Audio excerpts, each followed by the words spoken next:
So we got some slides here, and we'll roll through that. All right, so right off the bat, this lecture is going to be an introduction to ActiveRecord, right? Mostly high-level stuff, concepts. We'll be talking about like some of the syntax, how the parts fit together, how the different things like work, what do they do, what do you need, like what is the bare minimum, what are some extra things you can do, like stuff like that. We'll do a little how-to at the end, and in case you were wondering, ActiveRecord's awesome. So, yeah, I said it, so it must be true. Right? Okay, great. Okay, so the very first thing I want to say to you about ActiveRecord is this. The docs are awesome, like super duper awesome. I'm not sure, like you probably haven't looked at much documentation up to this point, right? Like pretty much you've been looking at the Ruby docs and that's it. And the Ruby docs are, yeah, they're okay, right? But ActiveRecord docs are terrific. So like you'll use them often. I use them often, right? So like I can just like ActiveRecord, and it'll be, you know, first link guides.rubyonrails.org. Don't be dissuaded by the fact that it says Rails Guide at the top. ActiveRecord is a core part of Rails. That is its primary use case. But in reality, right, like it's just a gem that we can use with all kinds of different things. So you're going to start using ActiveRecord next week with a Sinatra skeleton, which is in no way, shape, or form connected with Rails, but it's still ActiveRecord. So like all the principles that we learn here are directly applicable to Rails down the road. Cool. All right. So like, you know, let's just take a look through these really quick. What do we got? There's a bar up here at the top, maybe a little bigger. A little bigger. Oh, there we go. Okay. And it's like, okay, getting started with, I don't really care about that. Okay, ActiveRecord basics, ActiveRecord migrations, validations, callbacks, associations, and query interface. So like this is where you'll be spending the bulk of your time here. So like we can click on any one of these, like migrations, and it pulls up the documentation around migrations. So it's long, there's a lot, right? But that's good news for you. Right? Like I'd rather have a lot of documentation than not enough documentation. And this documentation happens to be really good. So, you know, it's going to like say right up front, like here's what a migration is. This is what it looks like. It's going to tell you some stuff about like how it works, where it goes. And then, you know, like next section, creating migrations, right? Like how do we do that? Next section after that, keep going. Generators doesn't apply. A caveat here is that because the guides are written for Rails, you will find that some of the documentation is Rails specific. You'll figure out what is what really quickly when you go and like paste something in the command line and it yells at you, right? You're like, okay, and right. Also, anything that probably comes with the Rails in the command is probably not what you're looking for, right? Yeah, seems legit. Okay. So maybe instead of migrations, let's take a look at associations. That's a good one, right? So like why associations, it'll say some stuff. The thing I really love about these guides is that, so like here it's talking about a has one association, right? It gives you a spiel about sort of what that is, then like lays out the syntax for you. Like here's how the syntax looks. Gives you a pretty picture, like paint by numbers, right? Here's the thing that you're after, and then like some more supporting code that goes along with it. So like everything you need in one tight little package to like make this thing work. Like here you go, this is a nice little package.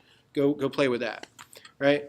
And then you're just in a place where you're left to like fill in the blanks, right? As to what it is that you're using specifically. So like here they're creating suppliers, but maybe I'm creating like pooches or something, dogs. You like dags? No? Dags. Yeah, okay. Yeah, dogs. Right. Okay. So that's what I have to say about the guides. The documentation, you really will. You'll be using it so much. I use it so much. Anyone that's writing ActiveRecord on a regular basis is using it, right? Like we come back to this recurring theme of like there's too much information to know, there's too much stuff out there in the world. So it's much more important for you to be comfortable in like knowing where to go find it than to actually remember the thing. And I don't really give a shit if you can remember the thing, but if you know how to like hit in your head and you're like, I saw it this one place, and then boom, you go get it, right? Like that's much more useful. Yeah. Okay, rant about reading documentation over. So back. Also docs. Just saying. All right. Yeah. I mean, if you just like type ActiveRecord into Google, it'll get you there. All right. So ActiveRecord, what is it? Here we go. It's a gem primarily used in Rails for interacting with databases using an object relational mapping, otherwise known as an ORM. You guys know about ORM, right? You did the ActiveRecord Junior thing where you're like building that out? No, you didn't? Well, the rest of them did. Maybe you should catch up. All right. ORM is basically is saying like we're creating a persistent. I'm sorry? Just remind you of being recorded. It doesn't matter. It doesn't matter. We like the other ones, the drop death bombs left and right. So that's fine. Separate conversation, all cuss words are make-believe. Right. I mean, you know, we as a society could say that, like, Fliddlywinks is the worst thing under the sun. And if everyone accepted that Fliddlywinks was really bad, then, like, your grandma would not be happy because you were Fliddlywinking around on Saturday night. But in reality, it's just syllables tied together. Right. So, like, if you can get over that. somebody's gonna be sitting at home going, "What the fuck am I listening to?" No, what the Fliddlywink? What the Fliddlywink? Okay, great. I'm going to move on. Okay, so here's some pro tips for you. Number one, get comfy. ActiveRecord is something that you will be using a lot. Like in your life as a developer, from this point forward, almost everything you do will be interacting with some data store at some point, right? Like there's some very specific roles out there where that's not the case. Like if you were a standalone UX person, like all you did was make pretty things all day, right? But like you're still probably consuming data from someone else's database that they're like sending out to you. Right? Like everything we're doing is touching some persistent data store. Yeah. Is ActiveRecord just for Ruby and Rails, or is it literally goes across like any OOP? Negative. ActiveRecord is specific to Ruby. It's a Ruby ORM. There are other ORMs for other languages that have different syntax and do different things. Yeah. Since we're primarily a Ruby shop here, we roll on the ActiveRecord. Right? Cool. The second point, as you may have read by now, is that this is MBD, right? So no big deal. It turns out super easy. There's just like a lot of little parts to sort of get the hang of, and like once you have the hang of the little parts, like all's well. So if you just like trust me on it, sure, maybe, yeah. That look says no. Okay, all right. So the first thing we'll do is cover the broad strokes, right? So, naming conventions. Wait a second. Okay, all right. I'm coming back. All right, there we go. I just got a little confused because I switched the order around on some things. And, you know, when you're an old man like me, you want things to be the same all the time, right? Like, I went to Sizzler and I ordered the steak. It was $6.95. It should be $6.95 the next time I go to Sizzler and order a steak. Okay, great. It should always be a great place to take it. Naming conventions in ActiveRecord are like so. Class names are singular and camel case. Table names are plural and snake case, right? So like this correlates on this handy dandy little chart here. User is a class name which correlates to a table name of users, right? Line item correlates to line underscore items. Dear correlates to dear. Person correlates to people. Who can tell me what's awesome about this? ActiveRecord knows. ActiveRecord pretty much knows how to pluralize things. It's pretty darn good at it. You can't do like class crow table name murder, right? Like that doesn't work. Can you do mouse mice? I'm fairly confident you can't do mouse mice, right? Like so the pluralization library is pretty extensive. It's smart. That's nice. Okay, more naming conventions. Talking about foreign keys this time. So if we have a class name, our foreign key is going to be singular in snake case. right? Just like our, so foreign key, the class name user correlates then to foreign key user ID, right? We all good on this? Any questions on naming conventions? Yes, Jupiter, like the planet. Yes. So camel case here. So the convention is to uppercase the first letter. Uppercase the first letter of So a class name? For class name singular, camel case. So like in C programming, the standard I think is lowercase first. Okay. Is that that's what I'm asking? Is that In Ruby, when you write a class, what do you do? Exactly. Okay. Okay. Right. So Active Record's Ruby, so we're like following many of the same conventions. Yeah, Cool. Okay. All right. Here's a pro tip, and it is an important one, right? So singular, plural, snake case, camel case, this stuff matters, like a lot. Active Record absolutely cares about whether or not you have an S on the end of your file name, or whether or not your class name is singular or plural, or where you put that underscore, or whether or not the class name matches the file name. It gives many, many, many shits about all these things, and it will yell at you a lot if you mess it up.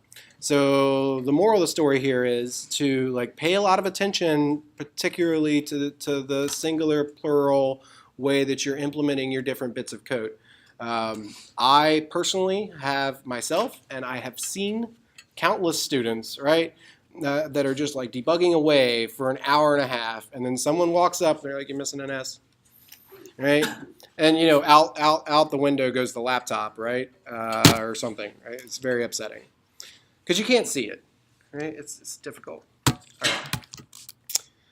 All right. So that's sort of like some stuff to pay attention to that's maybe a bit of a pain, right? Like here's some stuff that's pretty cool. So Active Record does Groovy stuff. Yay, Groovy. It manages our tables. It maps those Ruby classes that we have to our database tables, right? Makes the connection between them. It allows us to make associations between classes, right? So like generating a relationship. And it allows us to validate very easily the data that we're passing to the database. Okay? Cool. Great. It's also really, really big. I mean, as you may have figured out from the documentation, just like looking at it at a quick glance or from what you saw this afternoon doing the challenges, it's huge. This is a screenshot from their GitHub of the source, right? And like the first third of this screenshot, it's all folders with subfolders and subfolders and subfolders, right? Like it's a lot of code. It's hands down most likely, I would imagine, the largest like piece of code machinery that you've had to deal with up to this point. Yeah. So you know that just goes back to the previous statement about like every time you play with this for the foreseeable future, you're going to learn something new about it. I'm learning new things about it, right? And I've been playing with it for a long time. So. Okay. So the main parts of Active Record are as follows. You have migrations. Migrations are the things that we use to build our tables, right? We're generating a blueprint of how we want our databases to look. Yeah. So like the same thing as with your SQL when you say like when you like run a create table statement in SQL. That is essentially the same thing as running a migration in Ruby. Does that correlate for everybody? Any questions? Okay, great. Models is the other big part of Active Record. So the model is the place where we apply methods to our objects from the database, and it's also the spot where we set up relationships and validations. All right. Okay. And then the control code is like everything else, right? It's sort of whatever we're doing to manipulate these things. It's the objects we're playing with, right? Like it's the actual stuff. It's the driver code, so to speak. Yeah? All right, cool. I'm sorry? Back up 1 second. Oh, you don't have to, if it helps you to take notes, you're definitely able to take notes. These are in my GitHub. So, just saying. All right. Okay. So, like looking at these three parts in actual code, this is maybe what they'd look like, right? So we've got a migration up at the top. It says I'm going to create some persons. It's going to create a table. We're going to call that table persons. We'll assign a couple of variables to that table, first name and age. One's a string, one's an integer. That's a migration, right? A model down below, we've got a class person. We inherit from ActiveRecord. When we inherit from ActiveRecord, what do we get? Yeah, all the methods, right? Like all the methods that ActiveRecord base has, we get now associated with this person object, right? So now that person object has all that stuff. Yeah? So like, and we might declare some stuff in here, like this person has many dogs and belongs to a corporate overlord. Okay, great. And then down here below is some control code, right? We might say, like, we might set a new instance. We say Tom is a new person. And we'll say Tom's first name is Tom. Tom's age is 28. We'll save Tom. And then we'll say, you know, Tom needs a dog. So tom.dogs.create a hash name Fluffy the Fearless. Yeah? Okay. Quick question. Sure. Does it matter when you're creating a table whether you use a symbol or a string? You know, I don't know. You know, I do know. Actually, the answer is no. And I actually, it's weird that I put that there because I always use symbols. You mean for Whoops. the persons thing he's talking about? Yeah, Okay. create table persons. Okay. Yeah, I would generally pass a symbol. I like symbols a lot. I'm pretty sure I've told that to you before, right? Yeah. What is the belongs to?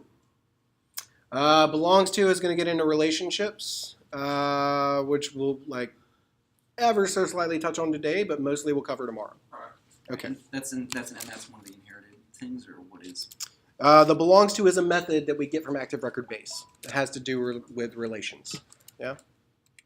Okay. All right.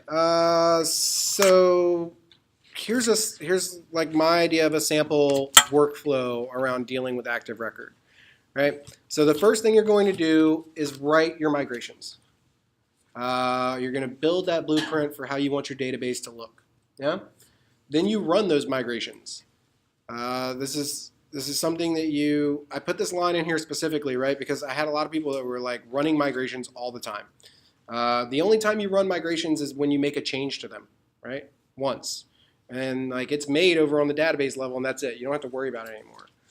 Later, like down the road, say if I had my person class and I wanted to add like a last name value to person, I would write a new migration to add that value and then run all the migrations again.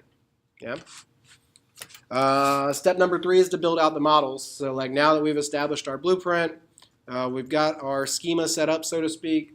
Now we make the models. This is the place where we actually make the connection between the database land and the Ruby land. Like that's where that happens, right? And then the control code is just making use of that, like making use of those models, right? Okay. So Ruby gives us 2 primary classes that we're going to work with. We have the migration class and the base class.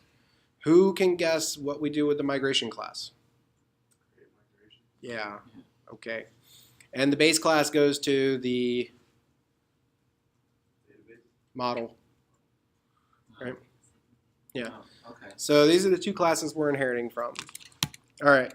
That's it for like the upfront stuff. Now we're gonna dive in and get a little more nitty gritty. Are there any like overarching, generalized questions before we dive in? So it was migration just makes migrations. That's obvious. The base went to which of the? The base goes to the model. The model. Do we have to know how to create our own environment.rb files? Are those like pre-populated based on the ActiveRecord framework that you work Yeah, no, ActiveRecord doesn't give you an environment RB file for sure, right? We here at Boot Camp will provide you with a skeleton that has those files set up for you.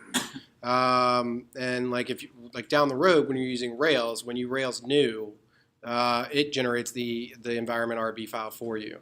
But like in the strictest speaking of terms, right? Like it's still one of your responsibilities. The fact that you might have a generator that does it for you doesn't make it not one of your responsibilities, right? Like it's still a thing. Cool. Is the rake file Is that created by DBC or is that prepackaged, just like some Ruby gem? Depends. So the rake file that we use in phase 2 is created by DBC. The rake file that you get in phase 3 is a standard industry-wide, like it's the thing that comes with the Rails gem, right? No modification. Cool. Who knows what a rake file is? Yeah, you, right? You people. I've been complaining about it. I will continue to complain about it, right? Like when you're sitting in this room and you hear something you don't understand or don't know what it is, right? Like I should see all of your hands go up. Like, whoa, whoa, whoa. I've never heard of that before. That's not legit.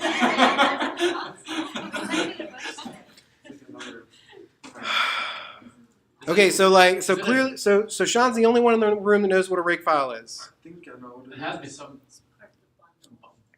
Sean, tell us what a rake file is, please. So it's a Ruby file full of different commands, and each one of those commands is like mapped to something. Some of them in your terminal. So like the one where you do the db create, all it does is runs 2 touch commands and just says touch database and touch test database. It's basically set up to make tasks that you would do often easy to do without having to type out the same command each time. Yeah. So it's like shortcuts. Yeah, it's shortcuts, mostly around like getting things ready to go for your application, right? Or some like some maintenance that you're doing on it, right? All applications that you're going to be working on going forward will have a rake file. You can figure out. So like here, if I cd into this Sinatra skeleton, and I go rake. Is this big enough? Here, maybe this is bigger. Okay. You can do rake -T, and it will give you a list of the rake commands that are available to you in this application. All right. So now I could do things like rake db create or rake db migrate or rake db reset. Right. That's super duper helpful. Yeah. So Right. it's those that are related to whatever file you are currently, or like that is in your directory, or is it just whatever that rake gem that we have? That's what's available to us. No. It's the rake. Okay. So coming back, right? Like here we are. If I ls this directory, there's a rake file right here. Okay. See it? So Yeah. like I can e dot and come in and like here's that rake file, right? So like it's a thing that was written that lives here. Okay. Yeah, and that's what it looks like. Good.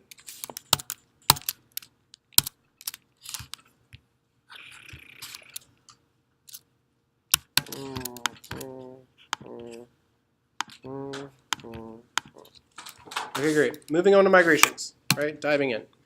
So here's some things to know about migrations right off the bat. This is what the file name looks like. Okay, something like that. The key points you need to take away from this around the file name are this. It comes in 3 parts. The first part is the timestamp. The second part is an action word, and the third part is a table word. It doesn't necessarily have to be 2 words, right? Like it could be 15 words, all separated by underscore. But at a minimum, you need 2 words, an action word and a table word, right? So the timestamp is super important. ActiveRecord uses the timestamp to figure out the order in which it needs to run migrations, right? So like, okay, you know the paper that's like super thin and you can draw on it, right? Okay, tracing paper, sure. I mean, if you want to be all technical about it. Okay. So like if you got tracing paper and I like draw a little picture on this sheet of tracing paper and then I draw another picture and I lay that piece on top. And then I draw a third picture on another piece and I lay that piece on top. I keep going until I have like 7 or 8 pieces of paper, right? And I lay them all together and like out comes a mystical butterfly, right? You know what I mean? But just like any one piece by itself doesn't really make any sense. So the timestamp is, your migrations are just like the tracing paper is what I'm trying to say, right? And it's the total sum of them that make up the schema for your database, right? All the migrations together. That said, some migrations are standing alone, right? Like you might have just one migration around a person's table, but then I might have 4 migrations around the dog's table, right? Because like I kept modifying docs. I kept like having to play with it. So it's only through all of them coming together in one run that we get like the end product, the schema, right? So when you tell ActiveRecord to run your migrations, it runs all of them. Every migration that it has in the folder. And it has to do so in chronological order, because if you run them out of order, right, like I might be trying to make some change to a table that doesn't yet exist, right? And that's bad news bears for everybody. Yeah, Nathan? Can you do multiple migrations within the same file? You can. And Don't do that. okay. And the other thing is, say I created a schema and I wanted to export it or like give it to someone else. Can you condense the migrations, or does it have to stay in multiple files? Yeah, Rails will actually generate for you a file called .schema whenever you run your Single migrations. file. Yeah, a single file. It's like, here's all the stuff. Here's how it looks. Right? Cool. So getting back to the timestamps and how you need every single file. So you need, like, there's no, if you look at GitHub, like merging and then it's done and you can get rid of the No, branch, it always stays that way. You always need every single file. you always need all of the migrations. That's correct. Okay. Yeah, every migration that acts upon your database and changes the shape of your database needs to be in that migration folder. And the timestamp is the crucial piece of information, because it's these integers that ActiveRecord's using. It doesn't necessarily even have to be a timestamp. It needs to be an integer, right? Like it could be 1, create users, 2, create dogs. We use a timestamp because it is such a specific number that the possibility of 2 people working on the same project creating the same named migration with the same exact timestamp is like approaching not possible, right? I said so an asymptote, but don't listen to me. Go Yeah, ahead. okay. So everybody's good? We need a timestamp up front. Great. The second part is the action word, right? So like describing this is the thing that we're doing, right? And then the third part is the table word. This is the place that we're acting upon. And like these don't necessarily have to be factually correct, right? Like it could be timestamp, flapjack, flippity flops. ActiveRecord doesn't know what that means. But for your fellow programmers that have to read your code after the fact, and more importantly for you that has to read your code after the fact, right? Like probably pretty legit to go with like create dogs, or or something along those lines. Descriptive. Yes, Shambhavi. Does ActiveRecord rerun the same migrations? No. ActiveRecord does not rerun the same migrations, right? It does? It doesn't. Yeah, it doesn't, yeah. Okay, when you're shaking your head, you like gave me a little panic attack. No, no. I'm trying to ask questions because they are pretty silent and Yeah. Ask more questions. So we're never going to have a case where there'll be more than one added table. So every migration will have one table. Every migration will, so like you could do multiple tables in a If I single. did, can I then add like users, people, something else? If there, Yeah, but let's for the sake of clarity, let's keep separate classes to separate migrations. Right. Separate tables. Yes, separate tables, separate migrations. Okay. So if it doesn't rerun every migration, why do we have to keep the files? What if I want to roll back? But so then it does merge to the, let's say, master database. Like I say when you migrate, create like a branch, right? so timestamps is just like a commit history, right? One reason why you would have multiple migrations is to basically have an idea of how your database evolved over time. You want to get back and see like what are the steps. So the all purpose about migration is to move forward. So that's why once you make a migration file and you migrate it, and then again if you run DrakeDB migrate, it won't re-migrate it, because the way it does is ActiveRecord keeps track of all the migrations in a separate table. Right? So every time you run DrakeDB migrate, it will check if the file has already been migrated. Okay. If it has, then it just gets migrated. And if we lose one file, everything is just Oh, I actually don't know the answer to that because I've never like purposely taken them out. Yeah. But I know that like if you were missing a migration and you attempted to roll back like to an earlier build, like then yeah, bad news bears for sure. Just lesson. So what actually happens when you migrate? If you have a current instance of the database, and then you're migrating using the create users. Say we're just creating a table users. So then does it create a whole new instance of the database and add, No. or to just add it on? Yeah, the existing database now is changing its shape, right? Okay. And it's having some different structure. Got it. Okay. Yeah. Just updates the database. Cool. All right, great. This is where they live. You'll have a folder structure somewhat similar to this, maybe not exactly like this, but in this case, like this is just a screen grab that I did from some application, right? Quest is the root. It's the root directory, and then within root, I have this folder down here called DB, and within DB is a folder called migrate. This is where migrations live. I know that seems self-explanatory, but if you didn't know that and you were trying to figure it out, it might be difficult. All right, great. So, like getting into how they work, right? Like we want to be able to build up our schema. So like say we're in this file that's in root DB migrations and it's got this timestamp create oranges. This is what the migration would look like, right? Class create oranges. Inherits from ActiveRecord migration. We have a method inside called change. We get the change method from ActiveRecord migration. Cool? All right, super important note here. The file name create oranges and the class name create oranges have to match. If they don't match, it doesn't run. So it's file name and what has to match? The class name and the file name have to match, right? Have to match. If you're typing something, I would highly recommend to just like concentrate more. The lecture is anyway going to be recorded. All right. Hmm. It's fine. Okay. I mean, my process Maybe isn't the same, so like, Move. but that's okay. Moving on. All right, so like this is the base skeleton of a migration. Now we're going to put some stuff inside of it. So within the change method, we'll run another method call to create table. So it's another method that we get from ActiveRecord migration. Create table takes this argument, oranges, which is a symbol in this case, can be a string, but symbol's super legit, so go with a symbol. Then we open up our block, right? So like do, and then we got a block param T. The block param can be anything. Convention is T. So everyone else will use T. You can use flapjacks if you want, but like people will look at you funny. Okay.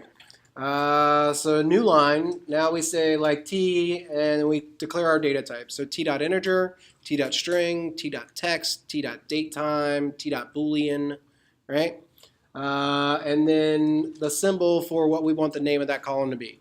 So in this case, we're making an integer called diameter, and we're making a string called name on the table oranges. And that's it. That's what the table oranges gets. Yeah, Chris? You know, in SQL has like all those different categories like bar chart or names. Doesn't matter? Every database has different data types.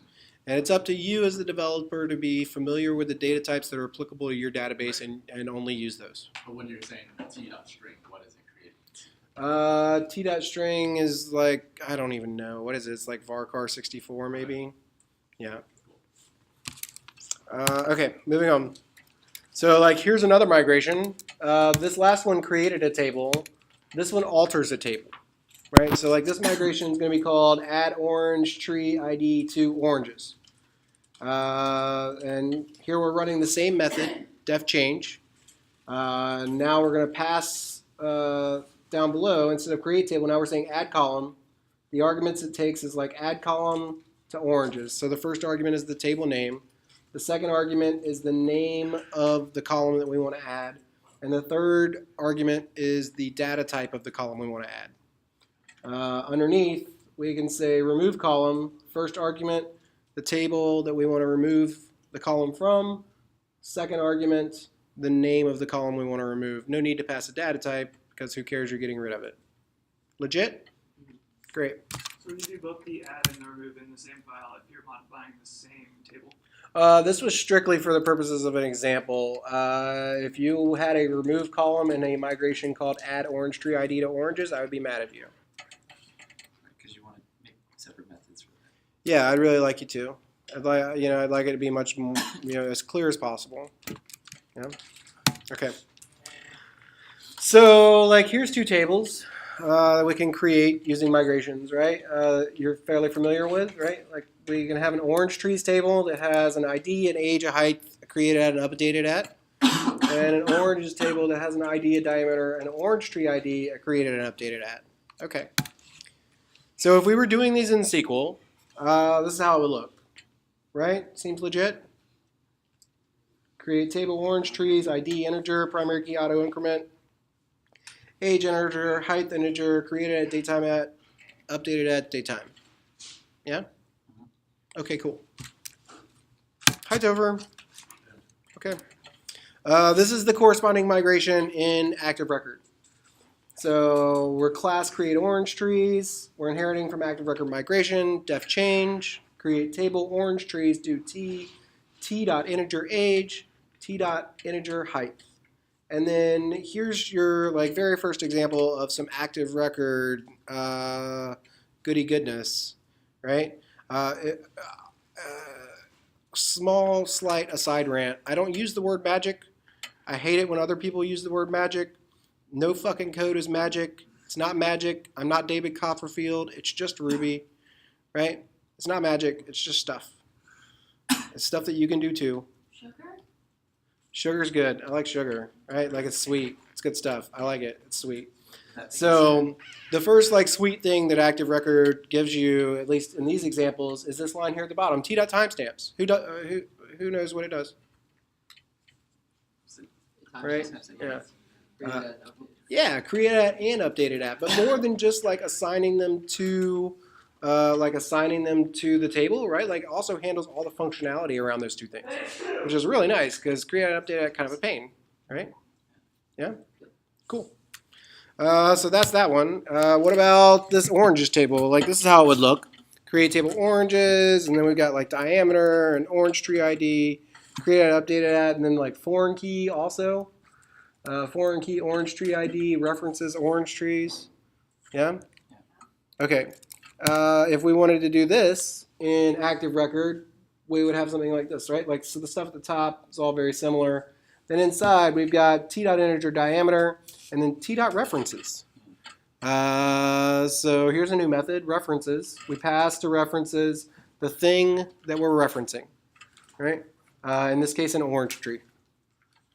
As a side note, because you will see it done differently, here's the thing. Talking about foreign keys and declaring them in migrations, there are 3 different ways to do it. T.integer orange tree ID, T.belongs to orange tree, T.references orange tree. All 3 produce the exact same code and the exact same output. There's no difference, as far as I know. I could be wrong, who knows, maybe. They all do the same thing. And it's up to you to choose like how you write it. You can do whatever you want. I personally prefer references because it saves me from having to type the ID, and belongs to is a model method, and students, people that are new to ActiveRecord can get confused if you have to like use belongs to in the model and in the migration, right? Seems much more standalone if you like write references here and you write belongs to there. You know what I mean? All right. Yeah. Does t.timestamps automatically pick up for both created at and updated at because it's at the bottom of the table? Oh no, it could be the first thing. Okay. Order doesn't matter here at all. Okay. So it sifts through it if it finds the 2 date times and like just kind of auto-populates. Yeah, it handles all that functionality for you. And Usually you'll see them at the bottom, yeah, but I mean it could be wherever. is def change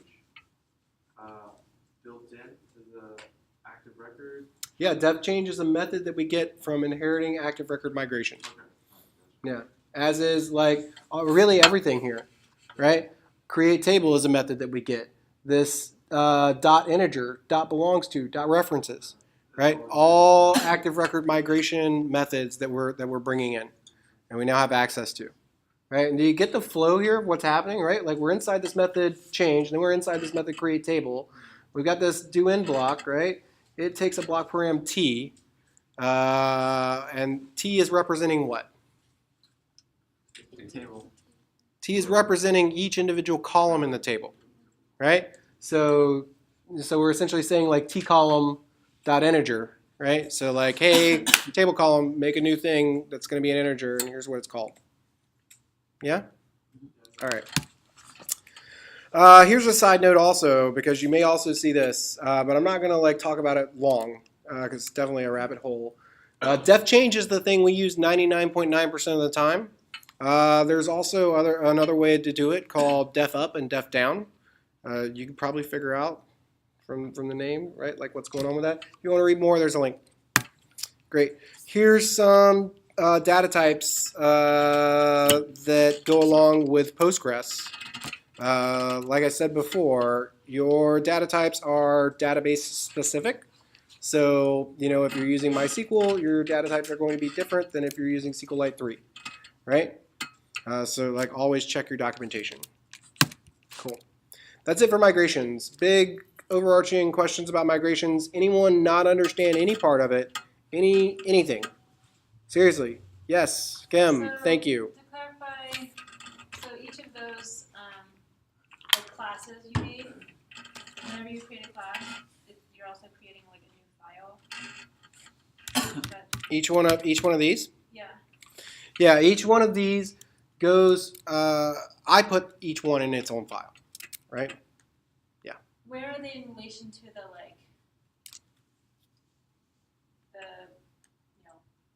timestamp action word, that file, the migration? This is that file. So timestamps in that regard is sort of setting that, is making that file. All right, here, backing it up. All right, so here's the file name, and here's the place where it lives down here in this migrate folder. We can see a couple migrations here, right? Like timestamp create teachers, create students, create courses, create quizzes, right? And if we look forward a little bit, right? Like here we are in create oranges, and here's our migration. So like, yeah, we make the files in the migrate folder, and then this is the code that goes inside. Cool. Is that?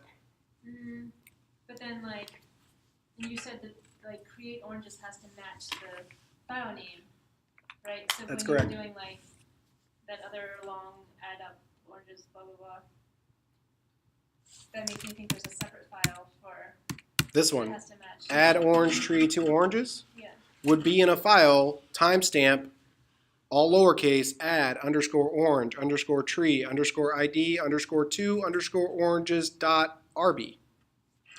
So it is its own file. Yeah, it is absolutely its own file. So there's no way you could add multiple classes in one file because then it wouldn't read it correctly, right? Yeah, I really can't answer that. It doesn't matter. I'm 100% sure that I've seen something like that done before, but I've never put it into practice because that seems like a bad idea. So I don't know. Thank you. Okay, yeah. Can we look at the table overview again real quick? The what now? One back? Yeah. So ActiveRecord figures out that oranges, when it wants to link the tables at oranges, orange tree ID.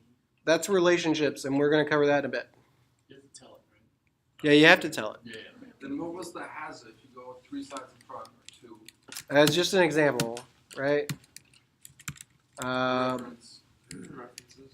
T.references? But that was linking them, right? No. Okay. We'll get there, I promise. Okay, great.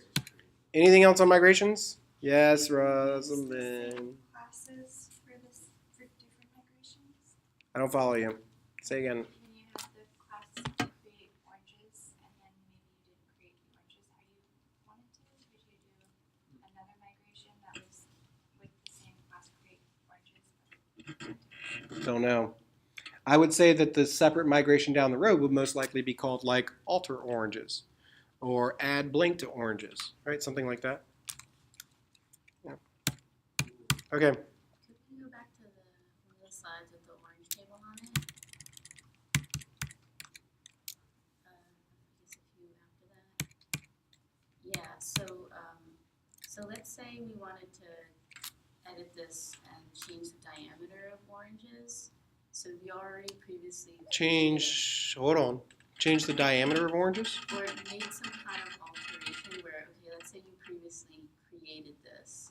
Now you want to update it. So it's just timestamps will automatically What do you want to update specifically? Because I'm just slightly confused that timestamp does two things at the same time. So it's created at and updated at. This method, t.timestamps, yeah, takes care of created and updated at for you. You don't have to worry about it. Okay, but so when you're first creating something, that's fine. But if you wanted to go back and edit something, Okay, so tell me if I'm wrong, but I feel like the train of thought that you're going on here is that like is talking about like the actual objects, right? So I've got an orange and it's got a diameter of 4, right? You see what I'm saying? yeah. Okay, so let me be very clear with all of you. Migrations are not state. Migrations are not objects. Migrations don't have anything to do with the objects that you're actually implementing in the code that you're running, right? Migrations are 100% purely the blueprint. It's the schema. It's the shape that your database takes. There's no data here. I'm fairly confident the only data that you could possibly set in a migration is a default value, right? So I could say like t.integer diameter comma default 5, right? So like if I didn't pass any data, right? But working with the objects, that comes later. The migration is strictly for designing how these tables are going to look, what columns they're going to have, what names they're going to have, what the data types are. No actual data. Cool? Is that? Yeah. All right. Good? Just a way to remember, migration is just like how you SQL, you write create table. And the actual values are like when you say insert into table this value. So that is like control. Those are you creating objects, right? Who recognizes this picture? Only one. That is so sad. No one reads this book anymore. You're probably a little past it at this point, right? Like it would be a slow read for you now. But like for beginners, Wise Poignant Guide to Ruby, man, it's a riot. Okay, models. Boom. So jumping right in, same sort of framework that we had before. File name looks like this: singular, lowercase, student.rb, right? So snake case for multiple words, singular, and once again, file name must match the applicable table, right? ActiveRecord cares. Models live here. So this is the same screenshot that we had before. We're in the root directory quest, then we're in the subdirectory app, and within app we have a subdirectory models, and that's where the models live. There's a subdirectory here called concerns, pay no mind. Who cares, right? So here we have like model choice, course, question, quiz, student. These are all the separate models that this application has to offer. Cool? Great. So models do 3 main things for you, okay? First and foremost, it is the place where you establish the connection between your database and your Ruby code. Like that's where that's happening. It allows you to define associations between your ActiveRecord objects, right? So like, I'm a person and I have a dog. So like the model is the place where I will declare that I have a dog. Yeah? Or that actually that's not true. That might be a little misleading. The model is the place where I declare that I now have the ability to have a dog, right? Okay. So like setting up that the pathway for that relationship. And the last thing it gives us is the ability to do validations and callback events, which we'll I actually think we cover validations and callbacks tomorrow. I can tell you quickly, validations are like the ability to check the data before you save it to the database, and a callback is the ability to like perform some action on an object before some point in its life cycle with the database, right? So like maybe I like check the first name of a person to make sure it's not Bob before I save it, because I don't want any Bobs in my database, right? Make sense? We'll cover more about that tomorrow. Great. Okay, so this is what a model looks like. Class orange tree inherits from ActiveRecord base. End. Super intense, high level code. Lots going on here. Tons to talk about. Okay, first thing you really need to know is this is the bare minimum you need for a functional model. If you don't got this, you ain't got nothing, right? You might build a lot more on top of this, but like this is it. What's happening here? Anybody? Jenna? The orange tree class is inheriting all of the base or the methods contained in base. So it's inheriting all the methods from ActiveRecord base, right? Which gives this orange tree object now, or any orange tree object that you make, access to all those things. And like now we can go and like play around with database related methods. This is the same, like it's the exact same class, like if you were making class hospital, right? Just the other day, you class hospital, and then you write a bunch of class code in there, right? Except that now it's just class that inherits from ActiveRecord. So same type thing, just with a lot more functionality coming in right off the top. Orange tree would be like a table, right? Orange. So the class orange tree correlates to the orange tree table. Yeah. So once again, right? ActiveRecord's very, very particular about having things match up, right? So it has several expectations right here, right? It expects when it opens this file, first things first, it opens a file called orange_tree. So it opens a file orange_tree. It expects that file to have class orange tree camel case, right? That's its first expectation. Next, it expects there to be a migration and a table in your database that is an orange trees, right? Like it expects that to be legit. Yeah. If it doesn't find those things, it's gonna be not happy. Things are not going to work, right? Okay. Hey, Zorn. Okay, so have you seen this chart before, anybody? All right, so it's basically like a simple breakdown of how ActiveRecord maps our tables over, right? So like we've got, in Ruby we have classes. In database land we have tables. In Ruby we have instances. In database land we have rows. And in Ruby, we have instance variables, and in database land, we have fields, right? So much like an Excel spreadsheet, right? Where the spreadsheet itself is the table, and then the columns in that spreadsheet, well, the rows in the spreadsheet rather are the individual elements, and then the columns for each row represent the actual data. Yeah, legit? Yeah. When we run bundle exec generate migration, it creates a timestamp.rb file. Mm-hmm. Is there a command that auto generates these model files? I don't know if there is in your rake file that you have right now. There will be one for you like down the road.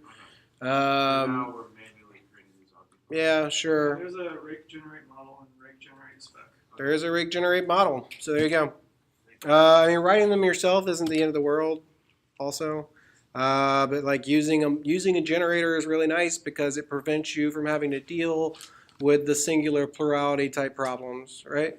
Because it's already like taken care of for you. Just to clarify, so you create the migration file, then you use the rake to generate the model. It'll just create all of these class files. Yeah, I'm not entirely sure what the rake file looks like. That would be the concept, is if that would happen. Yeah, the concept. Yeah, so the concept would be something like rake generate migration some value, rake generate model some value. Got it. Right. Still, for the migration as well as the model, you have to specify the name. Right. Yeah. Cool. You'll figure it out. So the server previously generated that and also the change automatically. Yeah, once again, I'm not sure what your specific rake file gives you. Yeah. Frankly, if it were up to me, you'd be building it all from scratch. So be grateful. It's not up to me. Okay. All right. So like here's a basic model, right? Like the bare minimum code was the thing we said, right? Here's a sample of a model that's maybe built out with some additional code inside, just so you could maybe see what that looks like, right? Like it has a couple of association methods up at the top. This orange tree like has many oranges and belongs to a grove. Yeah.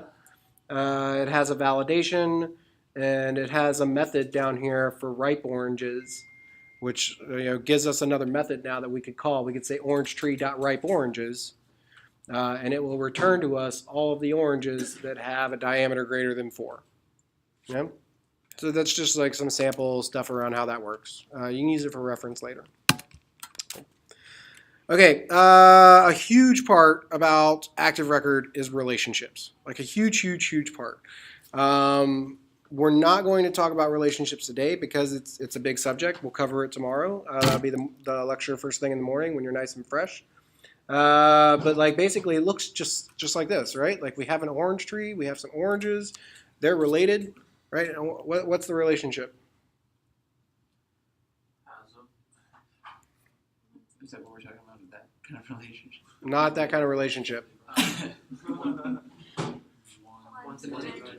Okay, one to many.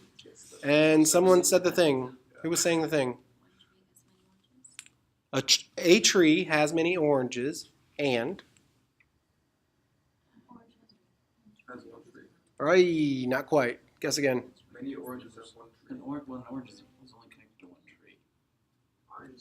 Okay. Oranges belong to one tree. Nice. That's Way it. to go, Belongs Eunice. to- Good job. All right. Okay, so this is a huge thing for me, right? When we're talking about relationships, relationships are always a two-way street. Always, always, always, always, always. Right? Like there's one side of the coin and there's the other side of the coin. So when we say something like an orange tree has many oranges, then you stop. And we're like, and? Right? And an orange belongs to an orange tree. Right? It's both sides of that coin. We'll get more into that tomorrow. Great. That's it for models. Big questions about models. Anything? So because it inherits so much from the ActiveRecord base, everything else you're just adding is just tailoring it to, like we've been doing with MVC. Yeah, exactly. Okay, cool. Yeah, you're just building additional custom functionality on top of the standard. Okay. What else you got? Good. All right, control code. Actually playing with the things. Great. So like in our model, we might have something like this, class orange tree, inherits from ActiveRecord base, which then gives us access out in our control code, like elsewhere in our program. Now we can do this thing where we say like orange tree.new, right? Which like, essentially like the driver code that you put at the bottom of your page, right?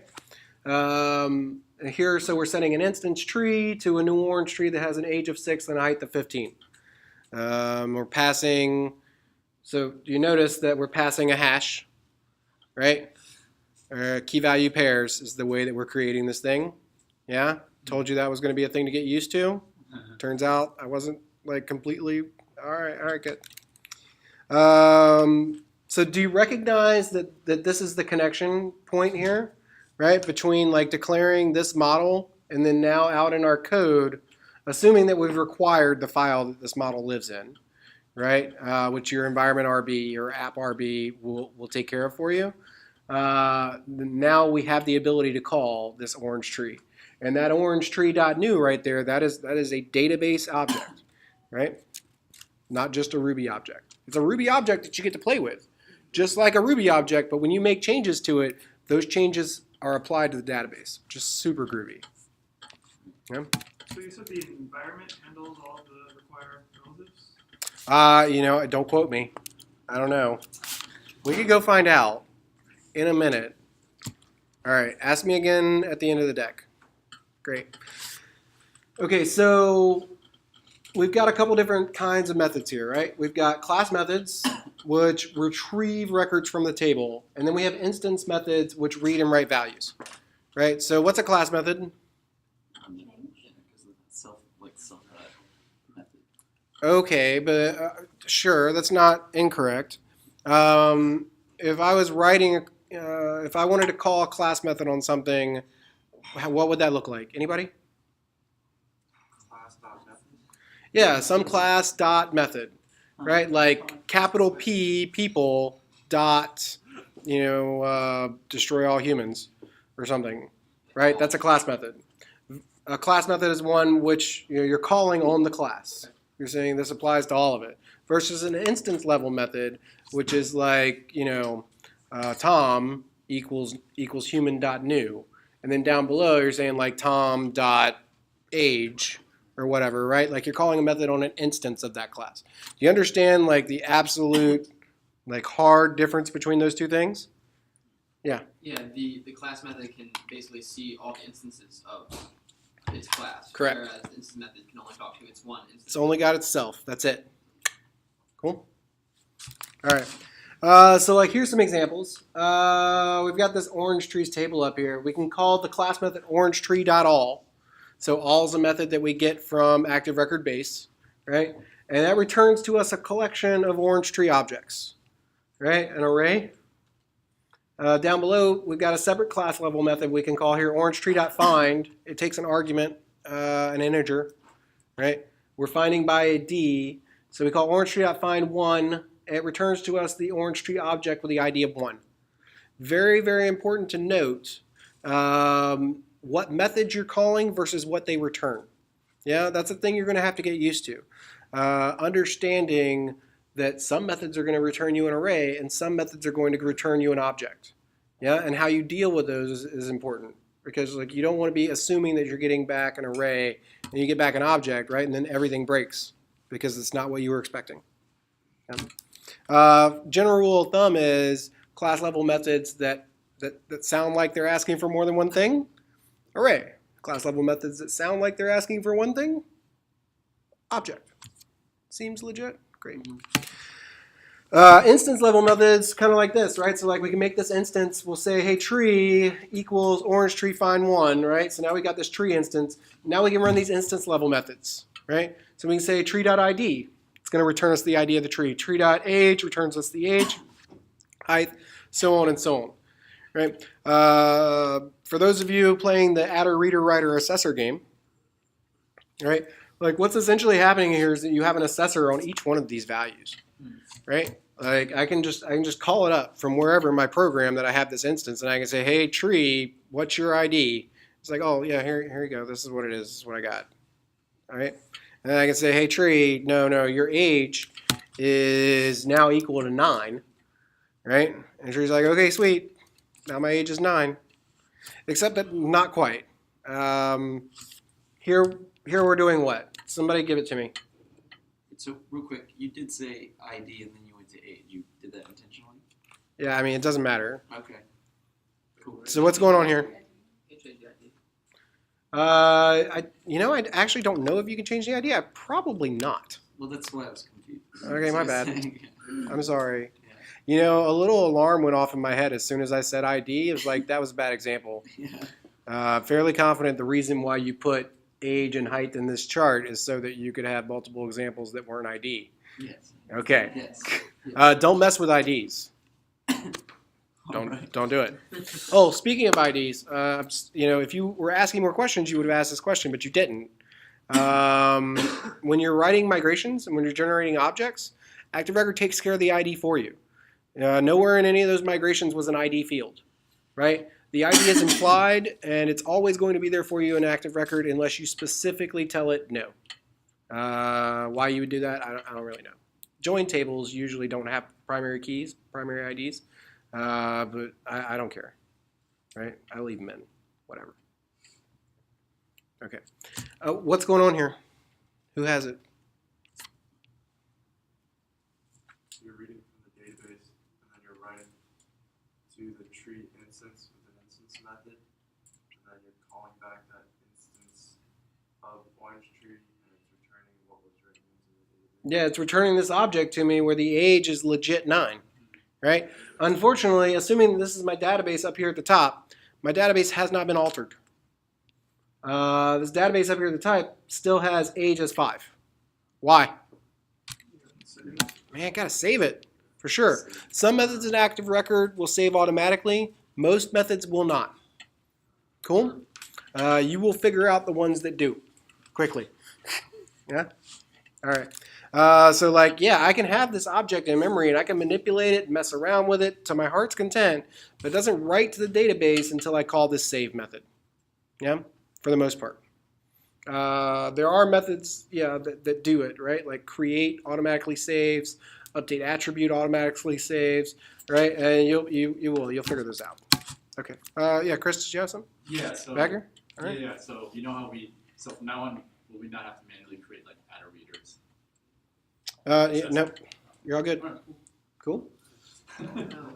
Get used to this as a trend, right? As a trend here at Dev Bootcamp, we're going to, on a routine basis, say to you, this is very important. You need to learn how this works. You need to understand how this little part fits into this into the whole like grand scheme of things. And then 2 days later, we're going to say, hey, that part, you don't have to worry about it anymore. It's all good. There's something here that will take care of that part for you. Here's the news, sports fans. The reason why that is because, right, like even though ActiveRecord's taking care of this thing for me, like what happens when it breaks? You have to I have to know why. I have to know why. I can teach absolutely anyone with 2 brain cells to rub together how to make a Rails app in like 72 hours, right? Like it's easy. It's not bad. Like there's enough command line options there just to like make the whole thing happen.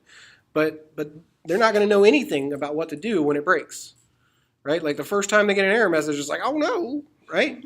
When you get an error message, right, they go, oh, okay, all right, so this thing is happening. I've seen that before. I know what's up.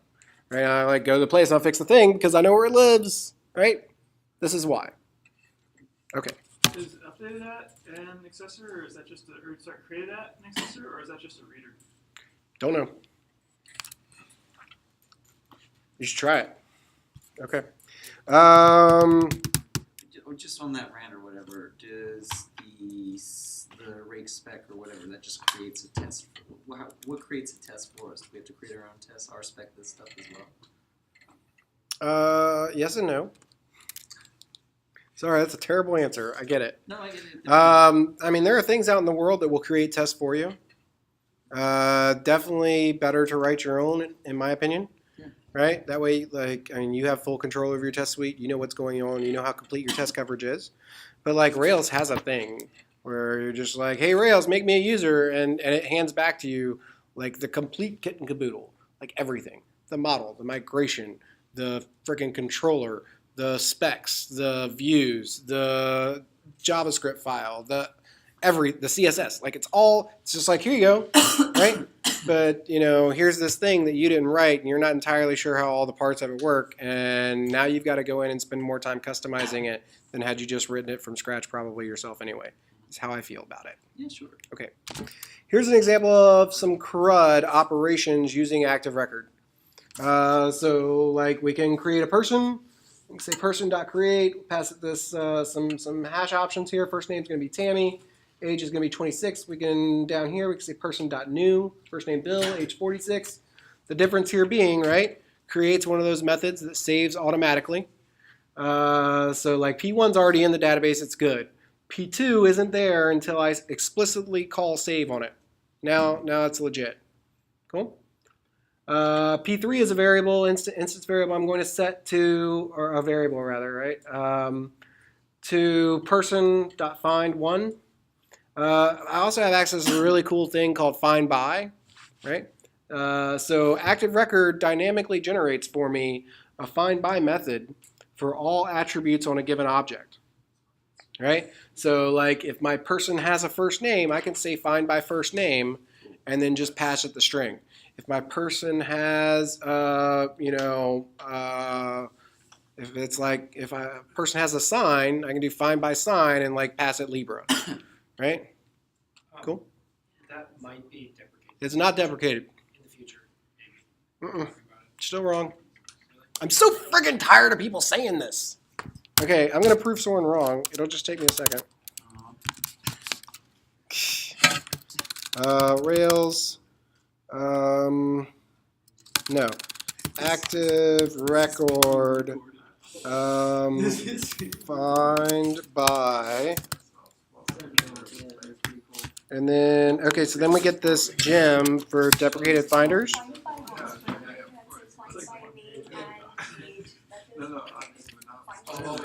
So, Yeah. did she already do it? Shamavi, you stole my thunder, man. What'd she do?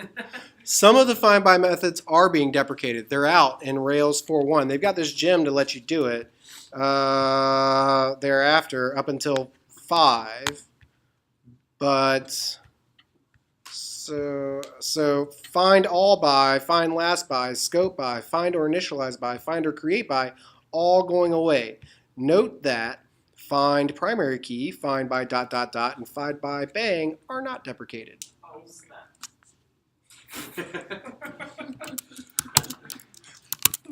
Okay.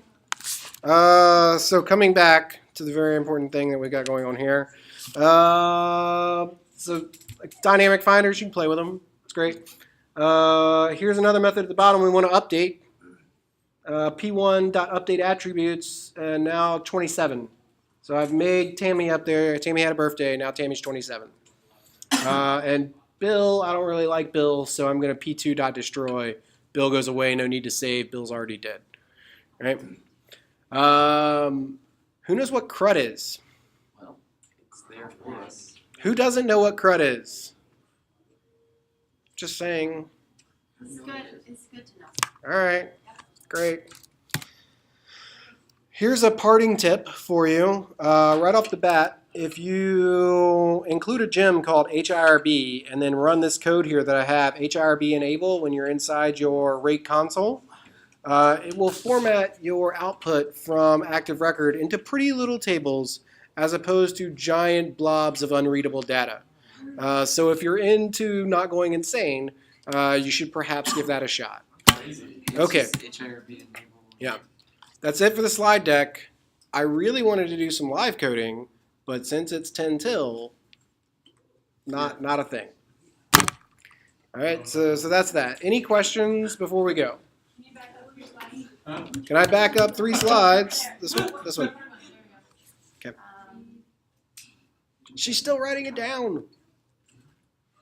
Yes. Is there a way to pass like data to the database by passing an array instead of a hash? Mm-mm. Just say, okay. Who needs to happen? Well, sure, absolutely, yeah. It's just that like the create and the new, those 2 methods expect a hash. Okay. Period. Hands down, 100%. Like if you dug in, their initialize function is args. And then if you dug into the ActiveRecord core, right, in the library, their initialize function is going to be args, and then down below it's going to have like, you know, the thing that ActiveRecord is going to generate for you is going to have like at first name equals args first name, right? Yeah? So like these 2 methods 100% expect a hash. Yeah. Find by doesn't expect a hash; it expects just a string. Update attributes expects a hash, right? So like, yeah. Understanding, so it's just like the thing that we talked about earlier, right? Like it's where what class level method you write, understanding what the return is going to be, and like knowing that like this method is going to return me this type of thing, right? Same way with sending input in, right? Some methods are going to require different input. Some methods are going to be a hash input, some methods are going to be a string input, some methods are going to be an integer input, find, right? So it's all a bunch of stuff that like you just have to like get it and put it under your belt. It's going to be second nature to you in like 3 weeks' time. I promise. No, right? Should ask because I'm lazy sometimes. Yeah, okay. Yep. I don't understand this flow. Like, what are P3 and P4? Why are those new variables, and what happens to them? I mean, it's strictly an example, right? It's not actual code. I mean, it is actual code, but it's not something I would ever write. I just demonstrated that, like, I now have a variable P3 that correlates to this person. Right? Like, I went to the database and I found the person with the ID of 1, and I assigned that to a variable P3 because I like using confusing variable names because I'm a terrible programmer. I get it. Yes, no, maybe? So they don't have a relationship with the update, it looked like you're finding Bill, and then the row is Bill, and then changing the age. So I'm changing the age on P1, which happens to be Tammy up here from the first line, right? Right? So I have an instance that I made, an instance P1 on line number 1, right? And then down below, I'm saying P1, run the method update attributes. Here's a hash with a key for the column name and a value of what I want updated, right? Why are you destroying? To showcase the ability to destroy things. Okay, so CRUD is not like a flow and order of things you're supposed to do. That would just Oh God, no, no. CRUD is the basis for what we're doing on the internet, right?